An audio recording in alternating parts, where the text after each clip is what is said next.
டேய் total family அவங்க குலசாமிக்கு மொட்டை அடிக்க போயிருக்கு. அவங்க மொட்டை அடிச்சிட்டு வரக்குள்ள நம்ம உள்ள வந்து மொட்டை அடிச்சிடணும். ஓகே. ஆண்டவரே என்னப்பா ஒரு குட் நியூஸ். என்னடா ஒரு நிமிஷம். என்னடா ஒண்ணுமே சொல்லாம போத்துற? இது உங்களுடைய 100வது திருட்டு. அப்படியா? கவுண்டிங்ல கன்மா இருக்குங்களா? ஆண்டவா இது ஆரம்பம். இந்த மேட்ரு முடிஞ்சனா என்ன பண்றோன்னு பாருங்க. என்ன தங்க பண்ண போறீங்க? பார்த்தா அழுதுருவீங்க. அழுதுருவனா? ஆனந்த கண்ணீர் விடுவீங்கன்னு சொல்றேன். அப்படியா?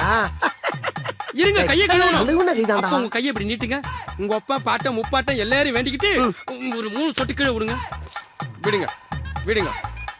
டேய் இருங்க. இப்ப திருட வந்திருக்குமா தேவசன கட்ட வந்திருக்குமாடா? ஆண்டவா அந்தந்த ஸ்பாட்லயே நம்ம பாவங்களை நிவர்த்தி பண்ணிடணும். இப்ப என்ன பண்றீங்க? என்கிட்ட 3 ட்ரிப் வாங்கி முடுக்கு முடுக்கு முடுக்குன்னு குடிக்கிறீங்க. ஓகே. பயவுள்ள இவன் கோமியத்தை வாங்கி குடிக்க